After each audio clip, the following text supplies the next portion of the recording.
सो hey everyone, कैसे आप सब। आज है हमारा जनरल स्टडीज़ के PYQ का 13th सेशन है, जिसमें हम 301 से 325 तक क्वेश्चंस कवर करेंगे एंशिएंट हिस्ट्री के। ठीक है, तो स्टार्ट करते हैं अपना सेशन आज का। आज का हमारा first question 301, the original founder of manuscripts and editor of Kautilya's Arthashastra was. ठीक है, founder of manuscripts and editor of Kautilya's Arthashastra. ठीक है, तो इसका आंसर क्या है? Option number 3, R Shyama Shastri. Right, R Shyama Shastri इस क्वेश्चन का राइट आंसर है। Founder of manuscripts and editor of Kautilya's Arthashastra, यानी कि जो कौटिल्या का, चाणक्य का जो अर्थशास्त्र था, जो ओरिजिनल लिखा गया था बाय चाणक्य, वो इन्होंने एडिट किया था एक तरीके से, मतलब अपना इन्होंने एक एडिट करके वर्जन दिया था। राइट, इन्होंने संस्कृत में लिखा था उसको। ठीक है, तो नेक्स्ट क्वेश्चन है 302, From which among the following rulers has the government of India borrowed and adopted its symbols? ठीक है, सो ये जो सिंबल है, ठीक है, ये गवर्नमेंट ने कहाँ से लिया है? ये आपने देखा होगा कि काफ़ी सारे गवर्नमेंट ऑफिसेज में, ठीक है ना, गवर्नमेंट ऑफिसेज में आपको ये मिलता है, ये पूरा आपको एक तरीके ये पिलर ये आपको मिलता है ना। तो ये सिंबल कहाँ से लिया हुआ है? ये हमने अशोक, जो अशोकन पिलर है, ठीक है, अशोका पिलर जो है कहाँ पे? सारनाथ में, यूपी में। ठीक है, तो ये वहाँ से लिया हुआ है। ये बेसिकली ये उसका अपर पार्ट है, जो अशोकन पिलर है उसका अपर पार्ट है ये। ठीक है, इसके नीचे लाइक पिलर है पूरा। ठीक है, सो ये हमने लिया है अशोका के इससे, ठीक है ना, अशोका के पिलर से। ये कहाँ पे है? अशोका ने बनवाया था। ये कहाँ पे? सारनाथ में। सारनाथ कहाँ पे? यूपी में। और अशोका ने बनवाया क्यों था? क्योंकि गौतम बुद्ध ने, ठीक है, लॉर्ड बुद्धा ने यहाँ पे अपना फर्स्ट सरमन दिया था। ठीक है, यानी कि अपनी फर्स्ट स्पीच दी थी। ठीक है, तो इसलिए इस क्वेश्चन का आंसर क्या? Option number 1, that is Ashoka. Right, next question, question number 303, 6th century BC was an age of. ठीक है, तो 6th सेंचुरी BC वो ये जो टाइम पीरियड है, ये बुद्धिज्म और जैनिज्म की स्टार्टिंग का है। ठीक है, यानी कि बुद्धिज्म एंड आपका जैनिज्म जब आया था, जब ये फाउंड हुआ था। ठीक है, तो ये हो गया अपना option number 4, that is religious ferment, यानी रिलीजियस का फर्मेंटेशन स्टार्ट हुआ था। रिलीजन का फर्मेंटेशन यानी कि स्टार्ट हुआ था, एक तरीके से रिलीजन वहाँ पे स्टार्ट हो गया था। ठीक है, तो ऑप्शन नंबर 4 इसका करेक्ट आंसर होगा। Next 304, which of the following countries has asked India to return the famous dancing girl statue from Mohenjodaro? ठीक है, अब मोहनजोदारो में आपको ये मिला था डांसिंग गर्ल का स्टैचू। ठीक है, यानी कि जब एक्सकवेशंस हुई थी, ठीक है ना, एक्सकवेशंस हुई थी अराउंड 1984 के अराउंड, है ना, 84 के अराउंड जब एक्सकवेशंस हुई थी, तो उसमें ये डांसिंग गर्ल का स्टैचू भी मिला था। ठीक है, जो इंडिया ने किसके पास रख लिया था? अपने पास रख लिया था। ठीक है, आई थिंक इससे पहले ही एक्सकवेशन हुआ होगा फिर। ठीक है, तो ये स्टैचू इंडिया ने अपने पास रख लिया था। ठीक है, तो आज भी वो इंडिया के किसी म्यूजियम में लाइक रखा हुआ है। ठीक है, ये स्टैचू। तो ये किस कंट्री ने मांगा था 2014 में? ठीक है, 2014 में ये मांगा था किसने, कौन सी कंट्री ने? तो सीधी सी बात है कि जस्ट जो आपको ऑप्शन दे रखे हैं, बांग्लादेश, भूटान, चाइना, पाकिस्तान। ठीक है, इसमें से कौन मांग सकता है? ठीक है, मोहनजोदारो, अब अगर देखो तो मोहनजोदारो किसके रीजन में अब आता है? ठीक है, पहले तो सारा इंडिया ही था, है ना, पार्टीशन के बाद सब अलग अलग हुआ। तो ये 46 के अराउंड, हाँ 1946 के अराउंड कुछ एक्सकवेशन में शायद ये मिला था। तो फिर वो हमने इंडिया हमने रख लिया था वो। ठीक है, इंडियंस ने रख लिया था वो, इंडियन गवर्नमेंट के पास है। अब हुआ क्या था कि पाकिस्तान में इसकी डिमांड करी थी 2014 में। ठीक है, पाकिस्तान ने बोला कि हमें ये अपना स्टैचू वापस चाहिए। क्यों? क्योंकि ये मोहनजोदारो किसका पार्ट है? पाकिस्तान का पार्ट है। ठीक है, पाकिस्तान का पार्ट है ये। ठीक है, तो इसलिए उन्होंने डिमांड करी थी। मोहनजोदारो कहाँ पे? पाकिस्तान में। ठीक है, तो इसलिए उन्होंने डिमांड करी थी कि हमें वापस चाहिए डांसिंग गर्ल का स्टैचू। तो इस क्वेश्चन का करेक्ट आंसर है ऑप्शन नंबर 4, पाकिस्तान। ठीक है, तो जैसे कि देखो 2014 में उसने डिमांड करी थी ना, तो 2014 में ही ये क्वेश्चन आया था, तो यानी कि उस टाइम का ये करंट टॉपिक का क्वेश्चन था और एंशिएंट हिस्ट्री से रिलेट करके था। ठीक है, तो इस तरीके से आप कर सकते हो। Next question 305, who was the founder of Jainism in India? ठीक है, तो सिंपल सा आंसर है Lord Mahavir was the founder of Jainism in India. ठीक है, और ये कौन है? 24th तीर्थंकर है जैनिज्म के।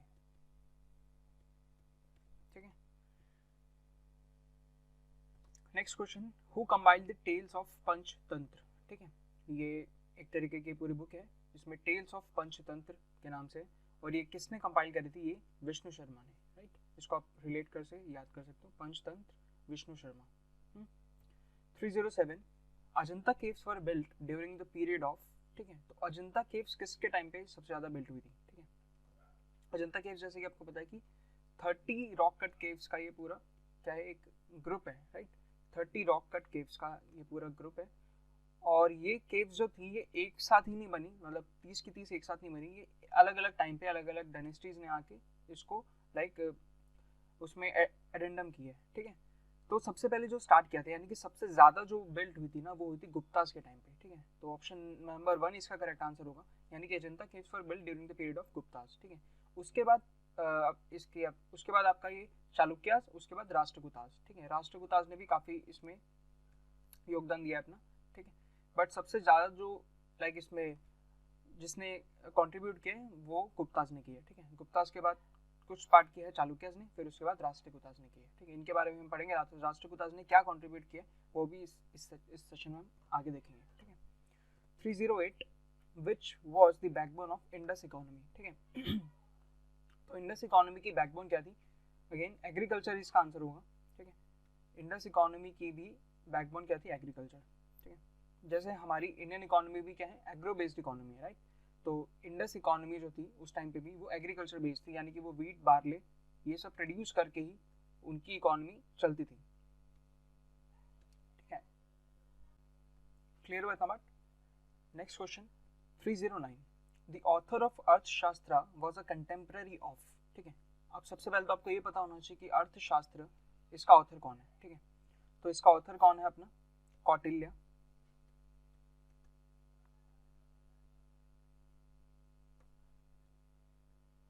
और कौटिल्य का पूरा नाम क्या है, लाइक कौटिल्य का एक और नाम क्या है, चाणक्य, ठीक है, चाणक्य पंडित जिसको हम सब जानते हैं इजीली।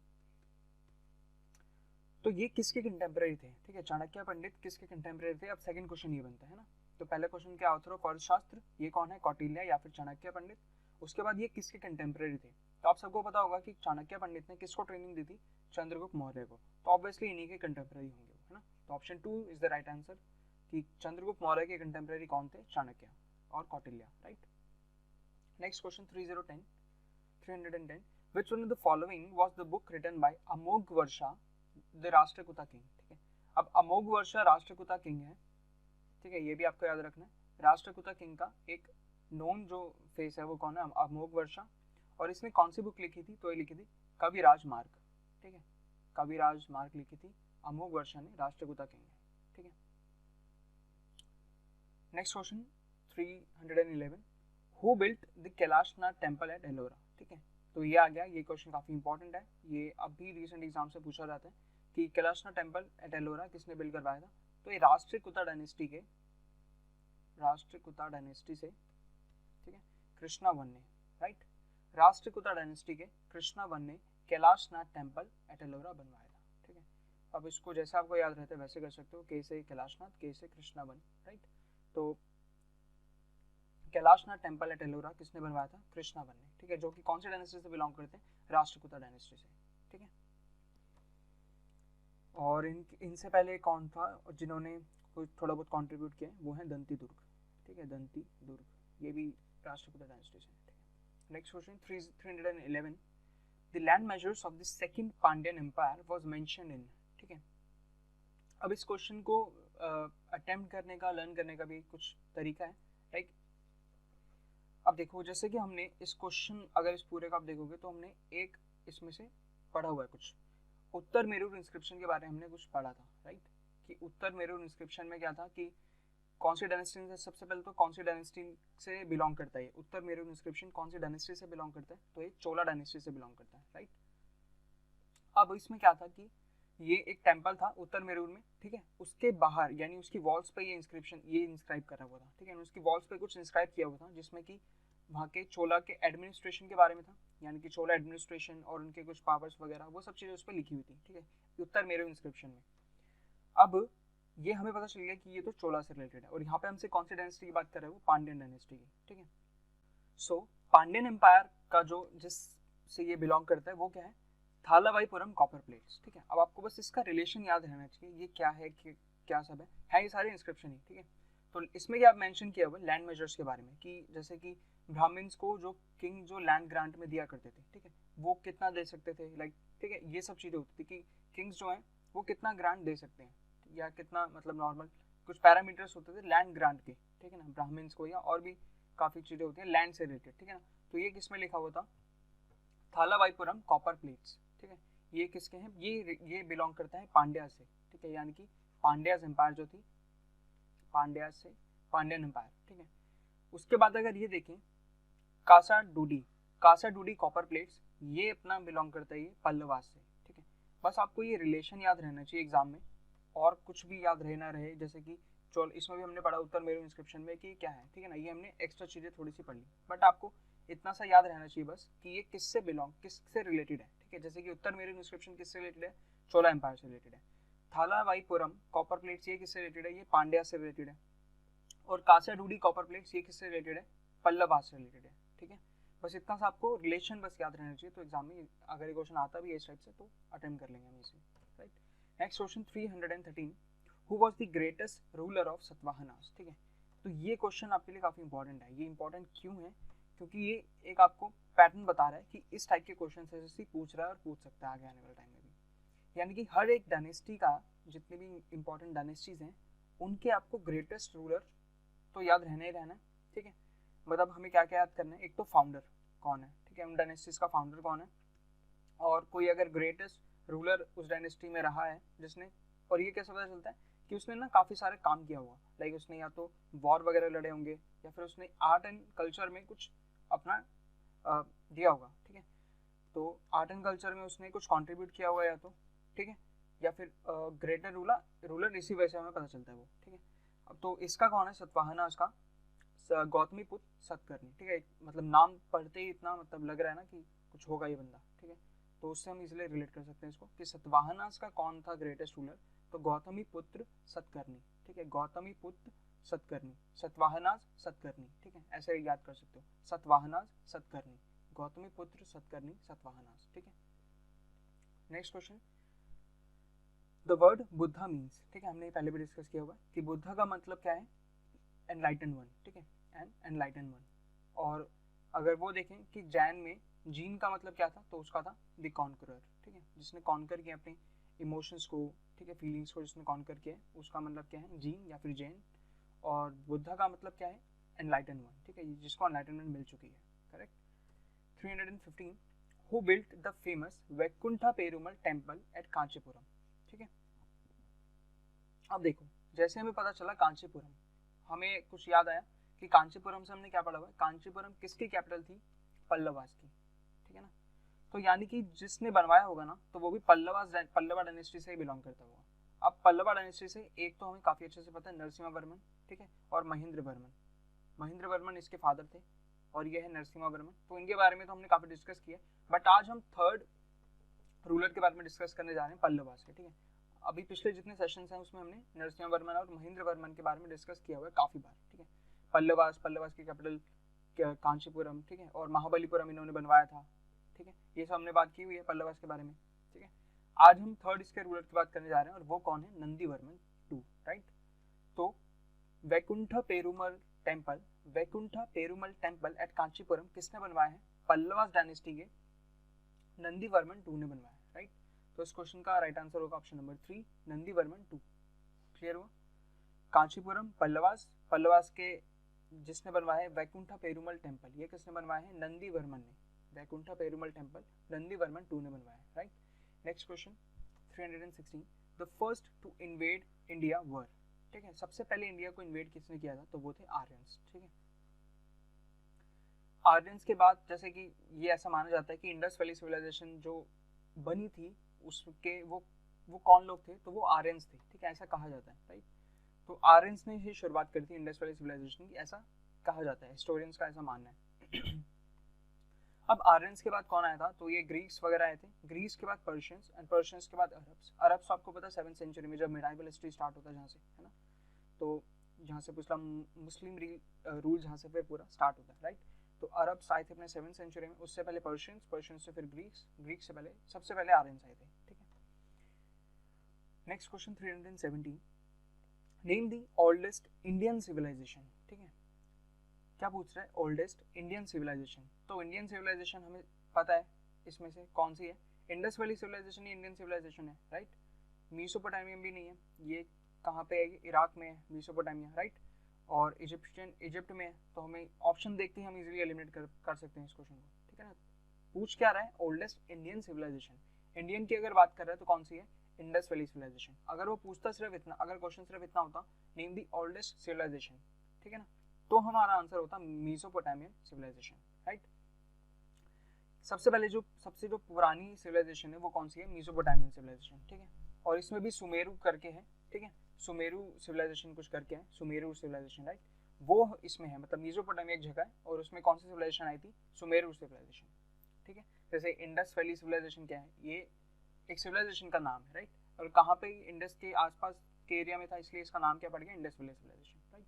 तो इस तरीके से।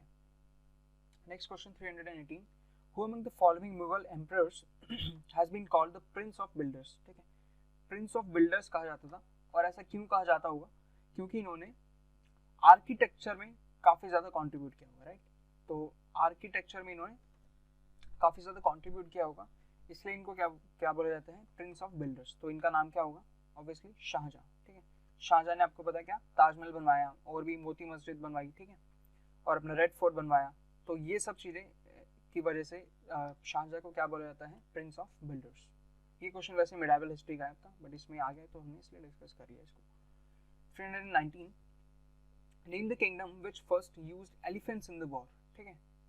अब इस क्वेश्चन को कैसे अटेम्प्ट करना है, एलिफेंट्स इन द वॉर, तो इसका मतलब इसको पढ़ के हमें क्या पता चल रहा होगा कि ये कौन से किंगडम ने किया होगा जिसके पास क्या है, डोमिनेंस है, जिसके पास, ठीक है, जिसके पास डोमिनेंस है, पावर है, वही यूज कर सकता था किसको, एलिफेंट्स को वॉर्स के अंदर, ठीक है।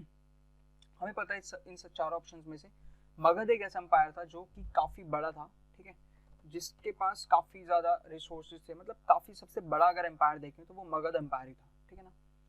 तो मगध एम्पायर सबसे, जैसे कि जब चंद्रगुप्त मौर्य ने उसको टेक ओवर किया, उससे पहले मगध लाइक ये अपना बिहार झारखंड ना इस साइड वाला पार्ट था। फिर जब चंद्रगुप्त मौर्य ने टेक ओवर किया तो उसके बाद उसने काफी पूरे ही लगभग ये अपना पाकिस्तान अफगानिस्तान ये सब और यहाँ तक भी पूरा मतलब साउदर्न पार्ट छोड़ के बाकी सारा मगध एम्पायर में उसका आ चुका था, ठीक है। तो Magadh empire was the powerful, ठीक है ना, मगध एम्पायर जो थी वो बहुत ज्यादा पावरफुल एम्पायर थी, ठीक है। तो अब जब चंद्रगुप्त मौर्य आया था तो उसने, ऐसा कहा जाता है कि चंद्रगुप्त मौर्य ने लगभग 9000 एलिफेंट्स यूज करे थे वॉर के अंदर। जब अलेक्जेंडर आया था ना, जब अलेक्जेंडर आया था तो अलेक्जेंडर की आर्मी इन 9000 एलिफेंट्स को देख के डर के भाग गए थे वो, ठीक है। वो लोग इन्वेड कर ही नहीं पाए थे, अलेक्जेंडर मतलब एंटर वो कर ही नहीं पाया था, वो 9000 एलिफेंट्स की पूरी आर्मी को देखकर ही डर के भाग गए थे अलेक्जेंडर जब आया था, ठीक है।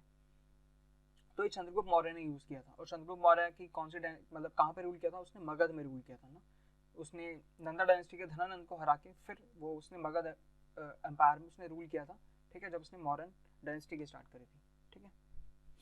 नेक्स्ट क्वेश्चन, तो सबसे पहले एलिफेंट्स इन द वॉर किसने स्टार्ट करे थे, मगध किंगडम ने, ठीक है। Next question, the greatest king of Pratihar dynasty, तो ये कौन है, प्रतिहार डायनेस्टी के ग्रेटेस्ट किंग कौन है, मिहिर भोज, ठीक है, इनको भोज के नाम से भी या फिर मिहिर भोज के नाम से भी जाना जाता है, ठीक है। Question number 321, who is considered founder of Gupta empire, ठीक है। अगेन क्वेश्चन किस पे, फाउंडर पे। अभी हमने डिस्कस किया कि हमें फाउंडर्स हर एक एम्पायर के याद करने हैं, तो गुप्ता एम्पायर का फाउंडर कौन है, बहुत इजी क्वेश्चन है और ये अभी भी कुछ टाइम पहले रिपीट हुआ था, ठीक है, शायद इसी साल मतलब 19 के या फिर किसी एग्जाम में रिपीट हुआ है कि गुप्ता एम्पायर का फाउंडर कौन है, तो ये है श्री गुप्ता, ठीक है। तो श्री गुप्ता फाउंडर है गुप्ता एम्पायर के, ठीक है, इजी क्वेश्चन है। नेक्स्ट 322, कौटिल्याज अर्थशास्त्र मेनली डील्स विद, ठीक है।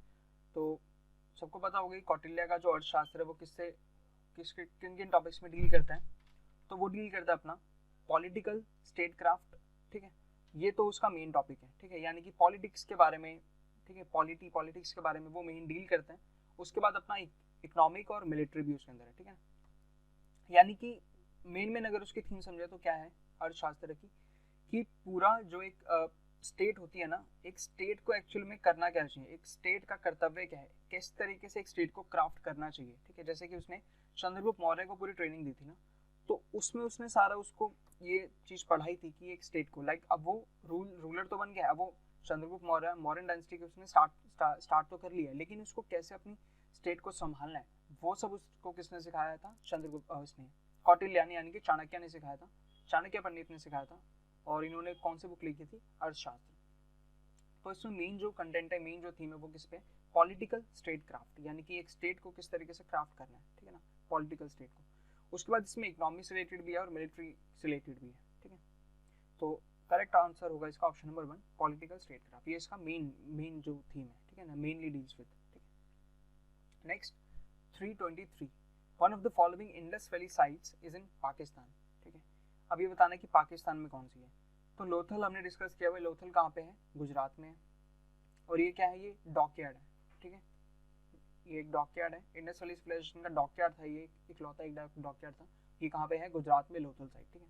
कालीबंगन हमने डिस्कस किया हुआ है, राजस्थान में है, जो कि क्या थी, बेंगल, ठीक है, जो कि क्या थी हमारी बेंगल मेकिंग साइट। यहाँ पे बेंगल्स बनाए जाते थे, कहाँ पे, राजस्थान में ये साइट, ठीक है। कालीबंगन कहाँ पे है, राजस्थान में। बंगन से आपको याद रखना है बेंगल मेकिंग साइट, ये है कहाँ पे, राजस्थान में। लोथल कहाँ पे है, गुजरात में। आलमगीरपुर अगर देखें तो ये तो यूपी में ही है, ठीक है। उसके बाद बचा हड़प्पा। तो आप सबको पता होगा कि जो इंडस वैली सिविलाइजेशन थी वो कहाँ पे, मतलब लाई कहाँ पे करते हैं, वो पाकिस्तान में लाई करते हैं। तो काफ़ी इजीली इस क्वेश्चन को आंसर कर सकते थे। तो हड़प्पा कहाँ पे लाई करता है, अपना पाकिस्तान का ये जो पंजाब रीजन है, ठीक है, पाकिस्तान का पंजाब रीजन जो है, ठीक है ना, तो वहाँ पे ये लाई करता है हड़प्पा, ठीक है। मोहनजोदारो की अगर बात करें तो मोहनजोदारो सिंध रीजन में लाई करता है, ठीक है। मोहनजोदारो पाकिस्तान के सिंध रीजन में, मोहनजोदारो पाकिस्तान के सिंध रीजन में लाई करता है, और हड़प्पा लाई करता है पाकिस्तान के पंजाब रीजन में, ठीक है। तो इस क्वेश्चन का करेक्ट आंसर हो गया option number 4, that is Harappa.